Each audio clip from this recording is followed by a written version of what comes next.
amin'ny fifehina lehibe no ansoina totokatranotsika indray ny amin'ny zaony Joa. Manoso totokatranotsika indray ny ambassadeur-n'ny Joa Elia. Tona ny fampianarana larana fafiny moa zany ankizy indray zany. Fahavalo na ny numéro 8 zany.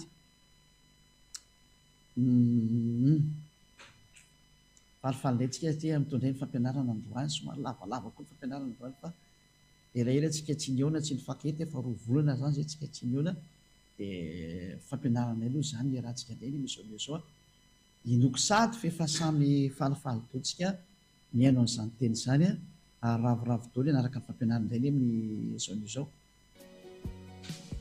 Merina ny fiarabanantsika rehetra indray totokatrano tena koa ny ambassadeur-n'ny Joa Elia no mandroso totokatranotsika ary amin'ny fifaliana sy ny firavoravoana lehibe mihitsy no rahantsika indray ny amin'ny Nizolany. Tsy nomena ny frantsay na ny hafa firenena na anglisy na malagasy na afrikanina ny dito folo fa natokana ho an'ny Israeliana rery ihany ampiana soina zany le hoe izay fa ataontsika hoe fa natokana ho an'ny Israeliana rery ihany dia mba manovana io zany le teknisiana vetivety amin'izay dia azony olona tsara mihitsy zany hoe natokana ho an'ny Israeliana irery ihany zay zany. Dia mba mijery mesazy kely teknisiana fa misy mesazy kely vetivety kely avako amin'ny teknisiana dia mba mijery kely ange ty mesazy ty fa neo mba sy tenentsika amin'ny olona fa mba tsika samitsika ty any mifampiresaka zany hoe ino moa santionankely moa zany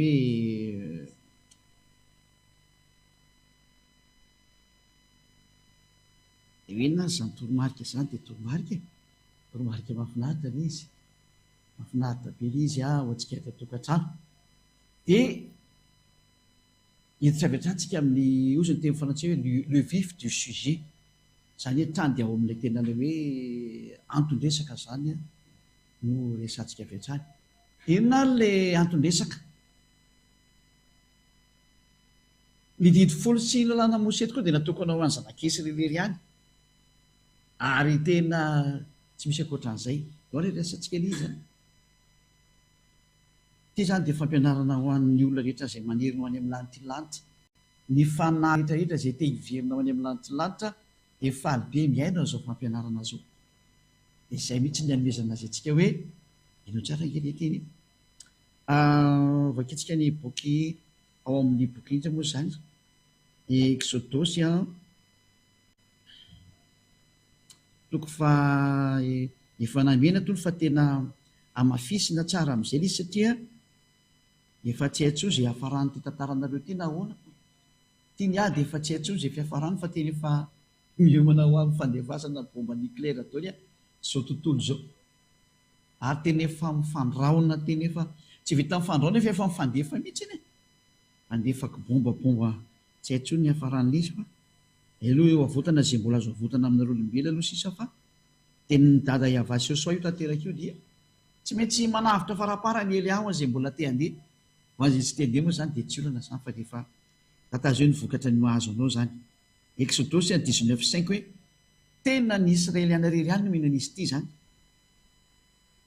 dia tsy tokony hidiranao mihitsy zay tanitandrina dito folo zany dikan'izay dia mitsipy any amihery daholo satria tsy natokana ho anao zany lalàna ahoana moa nefa anao niditra atao zany dia zany le fantena hoe naniny ianao niditra tao iza napiditra anao tao dia ho azy matsapa-tena zany hoe tsy mety nataony dia mivoaka aingana dia aingana miala amin'io fiangonana mpitandrina dito folo io misaraka aingana dia aingana amin'io mpitondra fivavahana mpitandrina dito folo anao io dia manatona ny Elia zao henonareo zao ny feony ary io ny tarehiny io azy mijery ty re dia mahitana amin'ny internet sy maro samihafa io ny atao hoe Elia io ny raha ny Joa Laoary izy misy teo Exodosy toko 8:10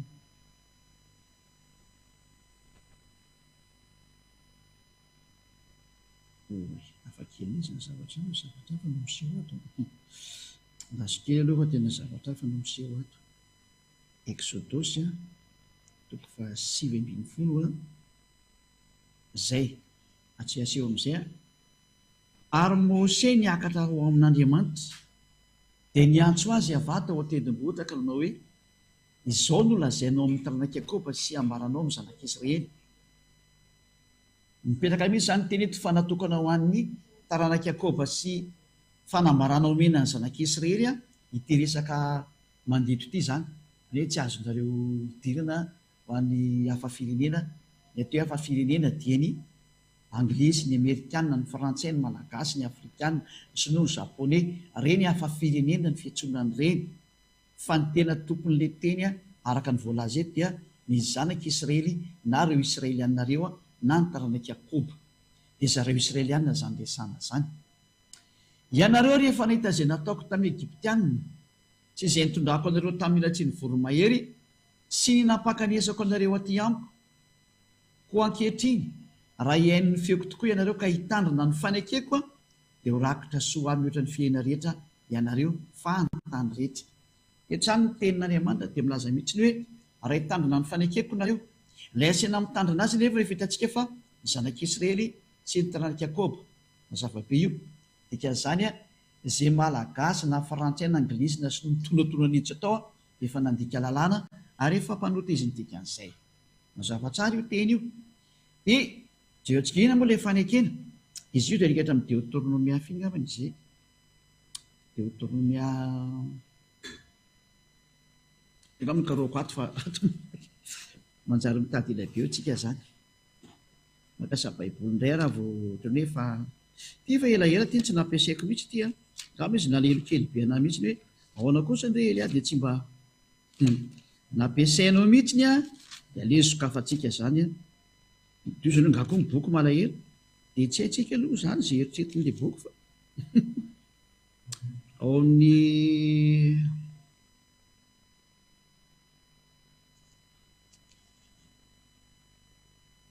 aiza moa iny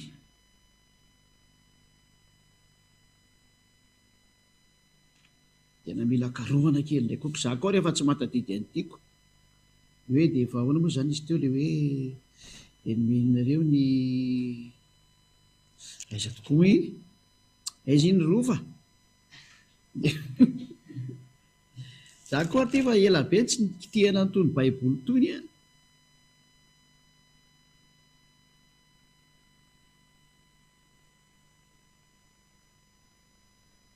tandre milalana sy nididy tsy tia mihitsy nisy ka dia le hoe dia nomenareo ny fanekena dia nididy folo izay mihitsy ilay soratra ao tsy tadidinareo koa ve zay loza fa tsisy mahatadidy tsony tsika rehetrako za koa ty tsy mahatadidiko mety ho tadidiko ihany foka aloha hoe tsy avelantsika raha tsy hitantsika iny mihitsy izay io ary fitantsika Deutéronomia toko faefatra andininy fa 3:10 zay tanareo fa tadidika any ireo felany Deutéronomia 4:13 rova koa tamin'iny tena ohatrany tsy namokatra ianao tamin'iny tena tsy namokatra ianao tamin'iny ndao ary iozinareo hoe angavy hoe ianao mampianatra samy resaka ka mahafinaritra mifampiresaka rehefa mampianatra tanao mpampianatra tsy maintsy miresaka mpianatra mba hiditra tsara ny lesona dia ohatr'izany koa izy io fampiresaka tsara dia miditra tsara amin'izay nareo tsy miteny hoe masika be zany Elia zany tsisy azy zany fa Elia zany entitra be ny marina tsy mety manaiky zavatra ratsy mihitsy izy dia nambarany taminareo ny fanekeny izay nandidihany anareo arahina dia nididy folo ka ilay fanekana ny fampiresana reny boky ny Exodus teo zany dia nididy folo sy ny lalàna amin'ny Mose io zany ilay fanekeny io zany le hoe ny zanak'Israely no mitandrina io fa tsy azo tandrema ny malagasy tsy azo tandrema ny frantsay ny anglisy ny rosianina ny amerikanina ny japoney fa reny hafa firenena tsy mahazo mitandrina an'io namafesiny zany dia izay mantsy le hoe tsy nomena ny hafa firenena io namafesiny zany ao amin'ny bokyny salamo mangenotsika ny aty salamo 147 19:20 izay moa zany ry rova salamo 147 dia hoatsika hijerena indray eno ndraiky ny teny milaza ny teniny amin'ny Jakôba izy ary ny didiny sy ny fitsipiny tamin'ny Israely tena mahitsy be mihitsy le teny ary tena be impressé ohatrany basy mitifitra any fahatry ny Russie sy ny Ukraine hatrany dia miaraka amin'ny jumel ay ohatra izany koa ty teny ity milaza ny teniny amin'ny Jakoba izy ary ny didiny sy ny fitsipy ny tany Israely. Zany hoe mialanao ry malagasy, mialanao ry frantsay, fa raha mbola mitandrina an'izany ianao dia mpandika an'izao teny izao ianao, mandika ny lalàna ny dikan'izany. Ny andininy faharoapolo mahitsy be mihitsy ny teny, tsy nanao toy izany tamin'izay firenena hafa izy, ary ny fitsipiny tsy fantatry ireny. Mahitsy be mihitsy ny teny, tsy fantatry ireny ny fitsipiny. Manina ianao no nafantatra fa antena apetraka aminao izay mihaino sy mandray any Eliam izao manirana azy tontolo izao, maninona ianao no nafantatra ny resaka didifolo nefa ianao tsy Israely ihany. Izay ny profo fa mpamosavy nampianatra anao an'io ary mpamono ny fananao hitsipy any amin'ny elo.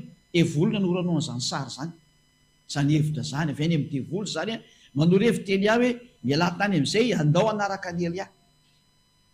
Manarahany Elia nareo, ho an'izay hamonjy ny fanany rehetra dia manarahany Elia. Io Elia io tanareo io mahafinaritra be zany Elia zany, tsara zany. Devoly ihany ny tsy tehany io satria mandrava ny asany ary mamoaka ny olona hiala ao ambanin'ny fahefany dia tsy mahazaka mihitsy ny devoly. Izay no mahatonga azy manaratsy ny tena izy. Ho adverserany ve tsy ho aratsiny dia mino an'ilay fanaratsiana tokoa ilay olona fa mananatra Elia hoe efa aza mety tamin'izany tsoa fa devoly tsy maintsy manao an'izany, asany io. Fa ianareo ilay fanafananareo sy ny fanavotany eritreretina amin'izay. Lozika ny devoly tsy maintsy manaratsy any Elia satria mpamonjy olona dia tsy maintsy aratsy ny devoly. Io zany aza mety miaino an'izay tsoa fa lasa mivadika devoly ohatra ny devoly ihany ianao farany nefa mba olona ihany. Izay zao ny teny anankiroa milaza fa tena tsy natokana ho an'ny malagasy na ny frantsay na ny anglisy na ny amerikanina na komorianina na sinoa na japoniana na australianina na arabo zany didy fosilana Mose zany, fa natokana ho an'ny israeliana irery ihany. Raha vao nanohitra an'izay teny izay ianao zany hoe tandrana io didy folo io dia mpanoty ianao ary mpandika lalàna, satria lalàna miteny hoe natokana ho an'ny israelianina. Ianao nitsofotsofoka atao mpanoty ianao mendrika ho atsipy any amin'ny elo mihitsy ianao. Izay aloha zany ny sary ray voalohany izay hoe mpandika lalàna izay nanao an'io. Ka ilay hoe inona ilay fandika an-dalàna io nataonao io, ary ny atao hoe mpandika lalàna atao hoe mpanota zany. Fa afaka tsika ny ten'Andriamanitra ary amin'ny bokin'ny Jaona voalohany fa hitantsika amin'izay zany ilay fahotana dia io ny fandikana an'ireny teny ireny dia mampanota anao. Jaona voalohany toko fahatelo andininy fahaefatra. Jaona voalohany toko fahatelo andininy fahaefatra. Izay rehetra manota no mandika ny lalàna, fa ny ota no fandikana ny lalàna. Izay etra ny teny dia miteny mihitsy hoe izay rehetra mpanota no mandika lalàna, fa ny ota no fandikana ny lalàna. Zany hoe ny olona mpanota zany no tia mandika lalàna zany, ary rehefa mandika lalàna ianao zany dia mpanota. Ary reto mpanota reto ilay ho any amin'ny elo, ary ny mpanota tsy mahazo miditra ny amin'ny lantilanta zany. Zany hoe ny hafa firenena rera izay nitandrina didy folo zany dia mpanota daholo satria nandika lalàna dia mitsipy any amin'ny farimy rehetra avy sesotrony farinareo satria mpanota. Aza mety fitana io ny tenin'Andriamanitra fa ny olona tsy marina izay atao hoe mpanota dia tsy mahazo miditra any amin'ny lantilanta, ka aza mety ho fitahana. Korintana voalohany ka dia misy fananarana kely mandeha zany tena marina, mahafinaritra be ilay teny androany. Misy fananarana kely manokatra tsara ny sainao. Korintana voalohany toko fahenina andininy fahasivy. Mahatsiro anie izao teny izao ay sady misy teny mahatonga saina, misy teny fananarana, misy teny hoe aza manao foana so matsipy any amin'ny elo any ianao, fa ny endra mahita tany ka mery dia adala kosa mandroso ka vo ka aza mipetraka ao amin'ny plasy ny adala mihitsy ny ianao fa mivato ao aingana tao naraka ny Elia. Ho an'ilay fanahy ho any amin'ny lantilanitra mot d'ordre raha ny avoaka ny Elia, haiko ny dikan'izay ho an'ny fanahy rehetrarehetra ho any aminay ho amin'izay nareo. Satria efa miantso aty moa tsy fantatrareo va fa ny olona tsy marina, ny olona tsy marina toa hoe mpanota, ilay mpandika lalàna, ilay ota ny fandikan-dalàna rehetra zany, ota zay idorentsika ilay tsy famarina rehefa oriana kely eo. Izao tsy mandova ny fanjakan'Andriamanitra, aza mety ho fitahana mihitsy nareo. Ka ny olona mpandika lalàna zany dia olona tsy marina fa mpanota dia tsy mba handova ny fanjakan'Andriamanitra, tsy ho any amin'Andriamanitra zany ianao fa aza rediredeny ny fiangonana izay misy ianao na ataon'ilay mpitondra fivavahana mirediredy fahatanao ianao, fa olona ao atsipy any amira anao no tena izy, satria fandika-dalàna no ataonao. Zay ray aloha zay fa mbola ho fahitatsika ilay hoe inona ilay tena ota rehefa kely elo indray, fa mbola hatreo aloha. Hitindrentsika eo amin'ny laharana faharoa amin'ilay fampianarana, ezatsika vita ao anatin'ny atsasakadiny izy dia vita aloha ny fampianarana voalohany. Ity didi folo ty indray sy lalàna na Mosesy na Moizy dia tsy azo tandremana any amin'ny toerana ankoatran'ny zanak'Israely, any Israela azafady indrindra. Ao Israela rery ihany no azo tandremana, zay indray ny faharoa zay. Ka raha ohatrany io zany ka nitandremanao taty Madagasikara na taty France na taty Amerika na taty Australie na taty Japon na tany Chine na taty amin'ny faritry ny Arabo, efa mpadika lalàna koa ena, satria ao Israela rery ihany io zay no lalàna no azo tandremana. Ao raha vaketsika indray ny teny Deutéronomia, ianao igny zao zava-dozana azo anao zao dia tsy mbola tonga saina ihany ve ianao? Aloha manoro-hevitra tonga saina amin'izay. Deutéronomia toko fahenina andiny voalohany, Deutéronomia toko fahenina andiny voalohany. Ary izao ny lalàna dia ny didy sy ny fitsipika izay nasainy avy Andriamanitrareo ampianarina anareo mba arahinareo any amin'ny tany izay alehinareo holovana. Ity didy sy fitsipika ity zany raha olona dia lazainy soatra masina mihitsy ny fa ary dada iavà mihitsy manao siny fa ao amin'ny tany izay holovan'ny zanak'Israely rery ihany, ao amin'ny tany izay holovain'ny zanak'Israely rery ihany, ao io no azo tandremana. Lalàna tsy azo loha ivalozana mihitsy ny zany. Izany hoe izay nandika n'izany teny zany koa dia mbola mpanota indray, dia io no mahatonga anareo miteny hoe tsy maintsy mpanota nareo satria zay ilay Andriamanitra tsy izy ny tomponareo. Zay ny vokatra ny nataon'i Jesosy. Jesosy Jesus Jizasy nampianatra n'izany lainga zany ary tena teny avy any amin'ny devoly mihitsy ilay miteny hoe tandremo ny didy folo. Devoly nampianatra an'izany, hevitra avy any amin'ny devoly zany ka mba tonga saina amin'izay. Zay no mahatonga namitenareo amin'izay hoe andao anaraka ny Elia. Aza mety vonoany devoly tsony fa ampy zay. Be zay famonona nataon'izay, ampy zay. Be zay olona efa natsipiny le tsisy saindreo any amin'ny elo zay, dia ny devoly Satana zany sy ny firongany. Aza manaiky tsony ianao, andao anaraka ny Elia. Ho any amin'ny Ahosoatsika, hoentiko any nareo, ho any amin'ny lanitra lanitra, ho any amin'ny dada malala Yahova. Tsy irianao ve zany? Maniry zany fa zany ny tena fiainana zany. Mazava be ny sohatra miara-mijery sy miara-mamaky, miara-mahita, miara-mandre. Ahoana moa anao mbola ho fitana indray dia mbola anaiky ho fitana ve ianao? Natao ina zany ty diplôma be na professoranao ty, doctorananao ty, ingénieur sy ny tena mpanao recherche ambony be anao. Ahoana tsy ahitana ny soratra mazava be ambany masonao io? Asakasaka anao zay tsy mbola tonga saina fa anao ny ianao fa za fotsiny miantso hoe ho azy zay ho any amin'ny lanitra lanitra, ny fanahy rehetrarehetra ho any amin'ny lanitra lanitra manaraha ny Elia, manatona ny Elia. Sangana daholo ndao andeha. Ray izay Deutéronomia indray 12 zao nefa ketsika indray teny manaraka indray ty fanaporofonana fa tena tsy azo tandremana ankoatrany eo Israela ty didy folo sy lalàna Mose ty, ka reo zay nampianatra anareo an'izany hoe mitandrina didy folo, mampandoam-pafolon-karena sy ny maro samihafa zany olona ny rahana devoly reo. Mahitsy be ny tenin'ny Eliako. Za koa raha mbola misintona azy koa hoe fanahy tokony hovonjeny nareo ka manavotaingana ny fanahinareo fa aza mety ho ampiasaina devoly tsony, efa fitaovana ampiasainy devoly ianao hatramin'izay miala atao amin'izay. Aza mijery kapoaka fa vonjeo ilay fanahy mba tonga saina, aza tia tena ny teny izy. Deutéronomia 12 izao ny didy sy ny fitsipika izay ho tandremanareo, haraina any amin'ny tany izay omeny avà Andriamanitra ny razanao anao holovana amin'ny andro rehetra iainanareo ambony tany.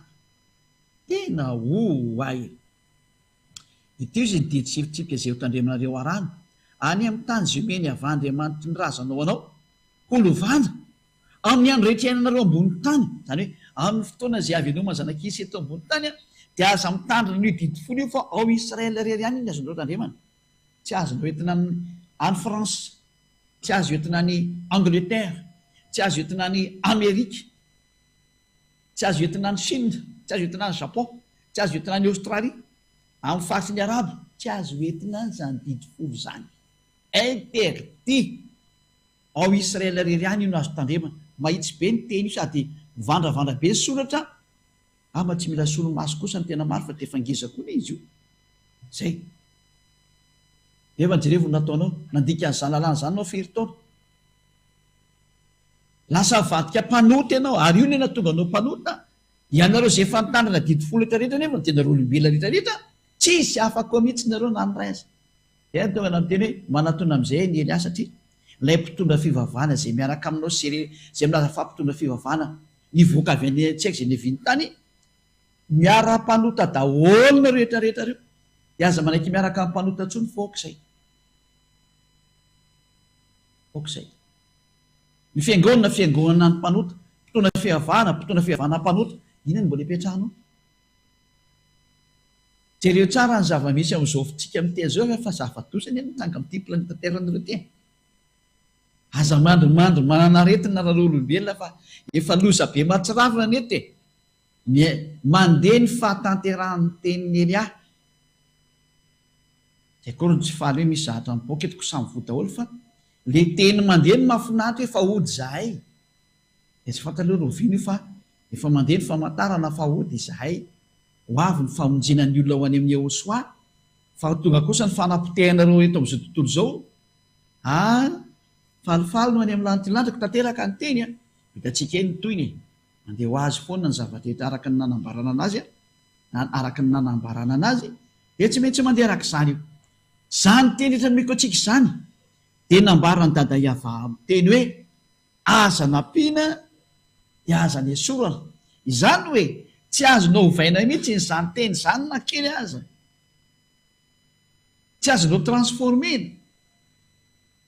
Fa ny teny dia tena milaza mihitsy ny hoe aza nampiana dia aza ny esorana zany teny zany. Noho izany tsy azonao ampiana hoe azo entina ny Madagasikara, azo entina ny France, azo entina ny Angleterre. Ary tany remy tsara mihitsy manasoketa n'ilay zanak'Andriamanitra na manasoketa ny apôstôly araka ny tenin'ny apôstôly. Dada Iava mihitsy ny temiteny ty ary manao siny dia tsy azo nareo kitihana. Na iza mikidikitika an'izao teny izao dia voly zay no izy. Fa tsy misy mihitsy ny zanak'Andriamanitra zany mikidika an'io. Fa raha Jesosy Jesoa kosa aloha dia mikidika an'io mihitsy izy. Dia Jésus Jizasy ny kitihany tsaratsara. Na sainy tandremany hafa firenena io dia io ianao nitandrina io. Vo tsaratsara ianao zay. Mo tsy tonga saina ihany. Maty amin'izao dia direct any amin'ny elo. Ny fanjakan'Andriamanitra tsy hidirana mpanota vo nivakitsika teo. Ianao ty voaporofo fa mpanota tsy mahazo miditra ianao. Ary aza manendrikendrika ny apôstôly hoe nisy apôstôly nampitandrina an'izany. Fa lehibe ny io Andriamanitra io nga ny apôstôly aminao. Fa raha misy apôstôly izay nampitandrina didy folo ny hafa firenena efa ny amin'ny elo izy amin'izao tsika miteny zao. Anao hieritreritra tsara asomanao foana fa tsy mety Ataro ny lalana lesy ny tokony atao zay mihitsy ny le zay. Deutéronomia toko fa 4:5 didina voaka ny dada Iava kasika ny amin'izao teny zao. Deutéronomia 4:2 dia sady miara-mijery amin'ny écran moa tsika ho an'izay jery télé sy amin'ny internet. Aza ampinareo ny teny izay nandidiko anareo ary aza ny esoranareo fa tandremo ny didiny Andriamanitrareo izay andidiko anareo. Nanavatra mihitsy ny dada Iava hoe azo hovavainareo izay teniko izay aza nampinareo zay dia aza ny esoranareo zay fa zay manampy an'izay na manaisotra an'izay teny zay dia mandika ny didiko izy ny tenin'ny Iava malalako. Hoy Andriamanitra Abrahama. Ny Andriamanitra Abrahama mihitsy no zay tsy hoe tsy azonareo anampiny io, tsy azonareo anesorana. Ka ahoana nareo nefa mitandrina azy aty Madagasikara? Ahoana nareo mitandrina ny didy folo aty France? Ahoana nareo mitandrina didy folo aty Amerika aty? Iza nampanao nareo azy zany? Avy any amin'izy. Dia mazava be ho avy any amin'ny Jesosy Jesoa sy Jésus Jizasy izy nampanao an'io. Ny Andriamanitra anao zany mpampandika lalàna anao. mamietrereta. Mpanohitra an'Andriamanitra io topoinao io. Zany no fanaporofona fa tsy izy o natsoina loatra amin'izay io. Ohatry ho tonga saina ihany. Mbola maly ihany ianao. Endry mahita ny loza ka mery, ny adala kosa mandrosoka voa. Maniry ka maniry Eliamba hibebaka anao anatona ny famonjena tena marina. Ndreo eraka mihoso amin'izay. Manarahany dadamala Yahova. Fotoana ny famonjena zao naporofoko aminareo ny teny fa ny Andriamanitra anao, Andriamanitra mpampanota nampandika lalalanao. Porofon'izany ianao mandoa-pafolo karena io. Tandrana didifolo ianao ny dikany io. Io didifolo tandremana ny sabata sy ny fadikosa io. Fahadalana meo papana io ataonao io e. Zao na toe adalana meo papana mihitsy io ataonao io. Niverena amin'izay. Fitiavana ny dikan'izao fampianarana zao fa tsy ho fanimpazanao any amin'ny ela aloha ny voalohany. Fa mbola fitiavana mamerina ny sainao aingana, faraparany. Hoe miverena aingana anao fa lozany eny mahazo anao raha mbola mipetraka anao. Efa azonao ny porofo io. Tsy afaka mamaly tsony ianao. Ny farana ny teny koa izay nidingana voalohany hoe tena tsy azonao hidirana tsony ho didi fosy lanamosi fa voatao. Ary ho aninao rehefa nahenao an'izany dia tsy mangalatahaka fa manatona ny Elianao atao batisa amin'izay. Fa tsy le olona efa mpanota reo indray mbola dia hanangana fiangonana indray dia mody ametraka fiangonana dia mody hitsangana ho pastera sy ny karazany eo. Dia ho avy indray dia mbola hanangona olona indray dia hoe izay koa tsy mitandrina didifolo.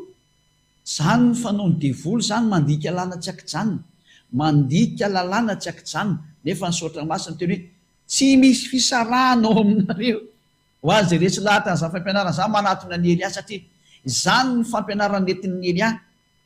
Nanomboka tany amin'ny taona hoe tsy mahay manota intsony izay miaraka amin'izany Yehosoa zany ka izay hoe tsy mahay manota tsy mitandrina didifolo intsony izy nidika izay. Tany amin'ny taona 1984.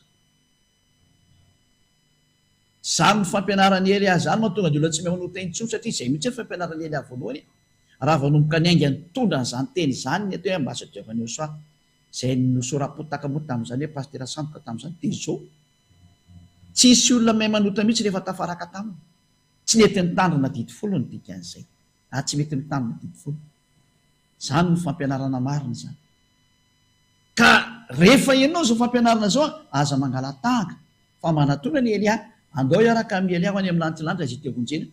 Fa rehefa tetsipany amin'ny hely dia toy izy milalaka alenao. Satria izay ny fahamarinana izay. Koritianina voalohany marana antsika anazy hoe tsy mety ny mangalatahaka satria misy lalàna napetraka izany dadamala Yahova zany. Koritianina voalohany toko voalohany ny andininy fahafolo. Koritianina voalohany toko voalohany andininy fahafolo. Ary mananatra anareo ary rahalahy amin'ny anaran'ny Yehosoa tompontsika ilay voahositra. Mba iray teny ianareo rehetrarehetra ka tsy hisy fisarahana eo aminareo. Ny olona resy lahatra n'izao fampianarana zao dia tsy mahazo misaraka. Efa tany amin'ny taona 1984 notoriana izany teny izany. Ka tsy hanao voateoriana ty no mahiteny izy efa mafantatra an'izany. Tena hoe aza manao resaka talatalotra izany fa tsy mety izy.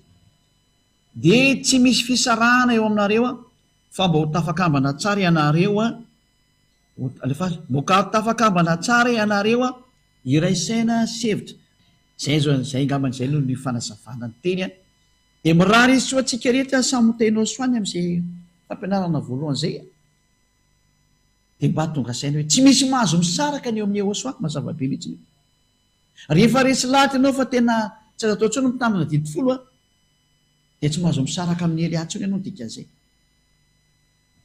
Fa tsy hoe mody mino afetseny-demonda hoe tsika tsy mitandrina didifolo fa ny andro fafito tandremana nefa ny fantatra fa ny andro fafitony zareo sabata ihany io. Ary tsy mety mihena kisoa satria hoe io zanak'Andriamanitra io tsy mihena kisoa izy amin'ny majiosy anazy mampimehy be mihitsy. Matahotra kisoa ve ilay Andriamanitra ny dikan'izay. Zatra namboariny ko atahorany mihinana mihitsy nytika raha zany Yehosoa zany mihinana tsara mihitsy zany. Mpamorona ko atahotra ny zavatra ny foroniny.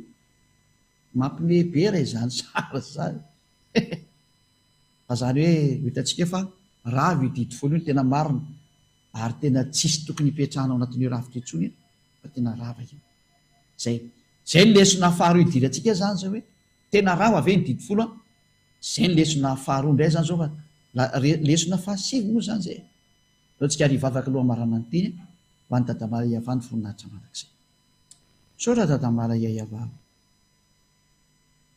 ny teninao dia tena fiainana ary famonjina ho an'ny olona.